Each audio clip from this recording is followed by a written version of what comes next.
ब्रह्मास्त्र coaching class में आपका हार्दिक स्वागत है। आज हम गुर्जर प्रत्याहार वंश के बारे में जानेंगे। गुर्जर प्रत्याहार वंश पढ़ने थे ना बेटा।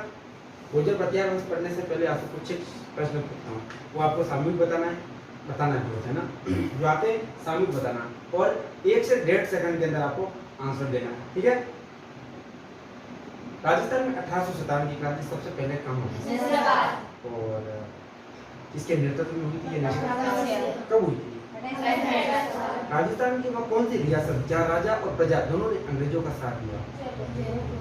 राजस्थान की वह कौन सी रियासत जहाँ के शासक ने राजपूताना से बाहर जाकर भी क्रांतिकारियों का दमन हेतु अंग्रेजों का साथ दिया?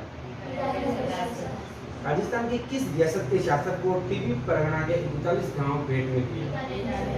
राजस्थान के किस शासक को कोट रुद्री की जागीर दी?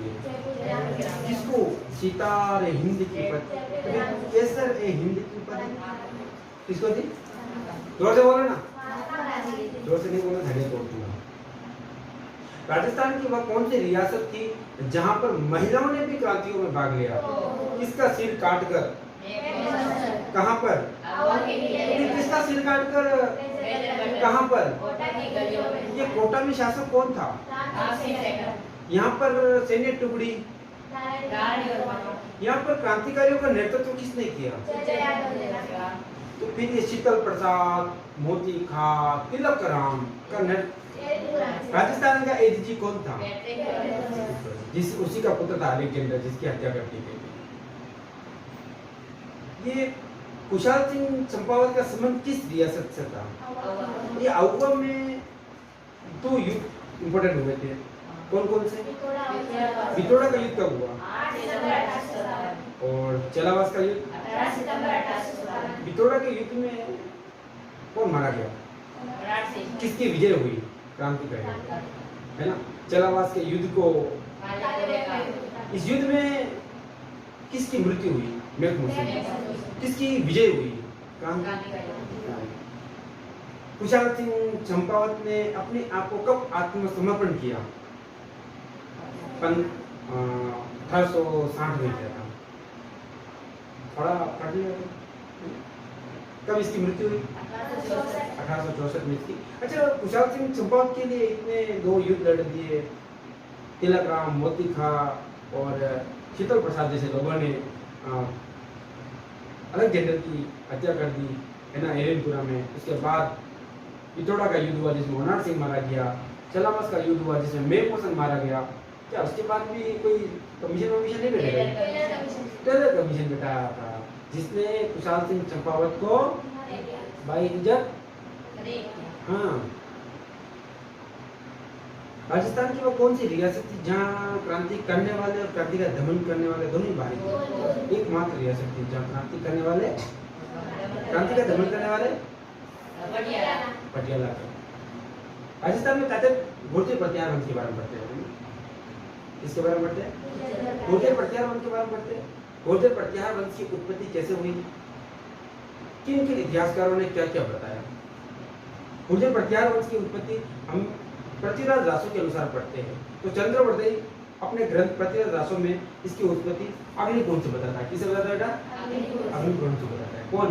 पृथ्वीराज रासो ग्रंथ के अनुसार, पृथ्वीराज रासो के अनुसार, पृथ्वीराज रासो के अनुसार प्रत्याहार वंश की उत्पत्ति अग्निकोण से हुई और अग्निकोण से 4 जातियों की उत्पत्ति हुई। कितने? 4 जातियों की उत्पत्ति हुई।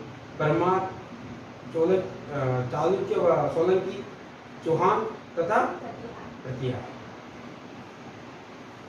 कहते हैं कि पृथ्वीराज रासो के अनुसार ऐसा बताया जाता है कि वशिष्ठ मुनि ने आबू पर्वत पर एक यज्ञ किया था, या अग्निकुंड, कुछ भी कहो उसको, यज्ञ किया था।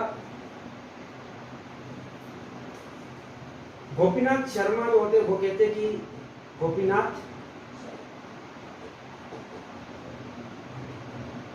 शर्मा, उनका एक ग्रंथ है, ये कहते, गोपीनाथ शर्मा कहते कि ये जो प्रत्याहार है ये गुर्जत्रा क्षेत्र में रहते थे, इस कारण से ये क्या कहलाए? गुर्जर प्रत्याहार कहलाए। रमेश चंद्र मजूमदार वो कहता है कि ये तो लक्ष्मण के वंशज है, कि राम के वनवास के समय लक्ष्मण ने राम के प्रतिहार का कार्य, लक्ष्मण ने राम के प्रतिहार का कार्य किया था, इसलिए लक्ष्मण के वंशज का बताता है। इसी प्रकार कुछ विदेशी इतिहासकार भी थे, कणिलों इनको कुषाणों का वंशज बताता है, विंसेंट स्मिथ तथा स्टैनफोर्ड इसको हुणों का वंशज बताता है। कर्नल जेम्स टोड शकों की शीतल शाखा से संबंधित बताता है। किससे बताता है बेटा? शकों की शीतल शाखा से संबंधित बताता है। उर्जित प्रतिहार वंश के बारे में मॉडर्न नैन्सी 26 शाखाओं का वर्णन करता है। उसके जो प्रथम शासक होता है ना, वो राजा हरिश्चंद्र होता है। घटियाला शिलालेख में ऐसा उल्लेख मिलता है कि इसका प्रथम शासक राजा हरिश्चंद्र होता है और उसकी दो रानियां होती है। घटियाला शिलालेख के अनुसार उसकी दो रानियां होती है, एक ब्राह्मण होती है और दूसरी क्षत्रिय होती है।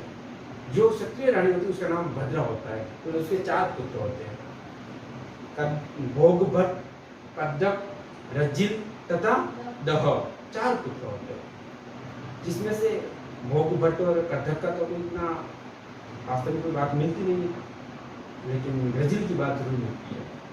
26 शाखाएं जो होती है उसमें से प्रमुख शाखाएं होती है वो 4 शाखाएं होती है, भीनमाल, मंडोर, उज्जैन और मंडोर। जो शाखा थी वो सबसे पुरानी शाखा थी। मंडोर जो शाखा थी वो सबसे पुरानी शाखा, यानी इसको प्राचीन शाखा कहते थे। सबसे प्राचीन शाखा कौन सी थी? मंडोर थी। और भीनमाल जो शाखा थी वो सबसे प्रमुख और शक्तिशाली शाखा थी, भीनमाल। उसके बाद कन्नौज और उज्जैन, 4 शाखा इसकी। कितनी शाखा थी बेटा? 4 शाखा थी। मंडोर शाखा जो थी इसका संस्थापक जो था वो रजिल था। कौन था? रजिल इसका संस्थापक। ये 560 ईस्वी में मंडोर शाखा का शासक बन गया था, इसलिए रजिल को मंडोर शाखा का संस्थापक भी कहा जाता है। और रजिल ने मंडोर में मंडोर के रोहिस्कूप नगर में एक विष्णु मंदिर का निर्माण करवाया था। इससे ज्यादा इसके बारे में कोई जानकारी नहीं मिलती। इसके बाद आता है नरभट्ट। नरभट्ट के बारे में मिलता है, कहते हैं कि इसने पिल्ला पढ़ने की उपाधि धारण की थी। कौन सी? नरभट्ट। नरभट्ट ने पिल्ला पढ़ने की उपाधि धारण की थी। पिल्ला पढ़ने का अर्थ ये होता है साहसी, गो व ब्राह्मणों का रक्षक। पिल्ला पढ़ने का अर्थ क्या होता है? गो व ब्राह्मणों का रक्षक। नरभट्ट को चीनी यात्री ह्वेनसांग ने अपने ग्रंथ सियुकी में इसको पहली कहा था। चीनी यात्री आया था तो उसने अपने ग्रंथ में सियुकी में लिखा था जो नरभट्ट है उसको पहली कहा कि ये तो साहसिक कार्य करने वाले हैं। पहली का अर्थ होता है साहसिक कार्य करने वाला। तो किसने कहा था? चीनी यात्री ने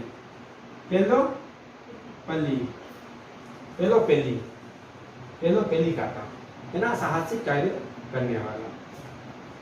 इसके बाद जो शासक बनते हैं नागभट्ट होता है। नागभट्ट का ज्यादा कुछ नहीं मिलता है, लेकिन हल्की सी बात मिलती है कि इसने मेडंतकपुर को अपनी दूसरी राजधानी बनाया था। किसको? मेडंतकपुर। नागभट्ट मेडंतकपुर को अपनी दूसरी राजधानी बनाता है। इसके बाद आपका शासक आता है शिलुक। शिलुक के बारे में इतना मिलता है कि लोधरा के जो शासक होते हैं देवराय भाटी, उसको पराजित किया। लोधरा के शासक देवराय भाटी को उसने क्या किया था? पराजित किया था। उसके बाद आपके जो शासक आते हैं वो जोट प्रतिहार। देखो शिलुक होता है, उसके बाद आता है जोट प्रतिहार। कौन सा प्रतिहार? जोट प्रतिहार वीणा बजाने में पारंगत था। और इसके बारे में एक जानकारी मिलती है, इसने गंगा में जीवित ही जल समाधि ली, गंगा में जीवित ही समाधि दिया था, जोट प्रतिहार। इसके बाद आपके एक इंपोर्टेंट शासक आता है कक। कितना अच्छा नाम है, कक। क्या नाम बेटा इसका? कक नाम है इसका। यह व्याकरण और ज्योतिष का ज्ञाता था। कक के बारे में इतनी जानकारी मिली कि व्याकरण और ज्योतिषी का ज्ञाता था। इसने त्रिराज्य संघर्ष में वत्सराज का साथ दिया था। भीनमाल शाखा का वत्सराज एक शासक थे, भीनमाल शाखा के, जिसके समय त्रिराज्य संघर्ष हुआ था। राजपूत के शासक थे और एक पाल वंश के शासक थे। कनौज को लेकर त्रिराज्य संघर्ष हुआ। उसी दौरान कक ने वसराज का साथ दिया था। कक के बाद अगर पढ़ते हम तो बौक की बात मिलती है। बौक ने क्या किया? इसने बौक के बारे में दो बातें मिलती हैं, मंडोर और रोहिस्कुप नगर में। बौक जो होता है वो मंडोर, बौक, इसने रोहिस्कुप नगर और मंडोर में विष्णु मंदिर का निर्माण करवाया था। उसके बाद आता है आपका ककुक। नाम बड़ा अच्छा है, याद रख लेना है, कल पूछूंगा ये सारे प्रश्न आपको। ककुक, ककुक के बारे में जानकारी मिलती है 861 साल ईस्वी, इसके काल में, ककुक के काल में 861 ईस्वी में घटियाला शिलालेख की रचना होती है, इसी के काल में होती है। और इसको उद्योतन सूरी ने प्रतिहार वंश का करण कहा था। उद्योतन सूरी ने इसको प्रतिहार वंश का क्या कहा था? करण कहा था। उसके बाद जो आपका शासक आता है यशोवर्धन। कौन सा वर्धन? यशोवर्धन। यशोवर्धन सार्वजनिक महत्व के सारे कार्य यशोवर्धन ही कहते हैं।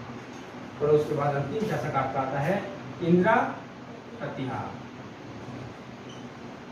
इंद्रा प्रतिहार या इंद्रजीत भी होते, दो नाम है इसके। इंद्रा प्रतिहार 1395 ईस्वी में ये मंडोर शाखा का शासक बनता है।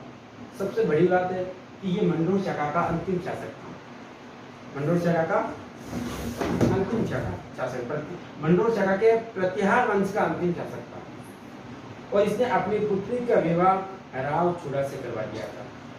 उसके साथ ही मंडोर को दहेज में राव चूड़ा को दे दिया था। और उसके बाद इसने अपने आप को एक सामंत के रूप में राव चूड़ा के यहाँ काम करना लगा।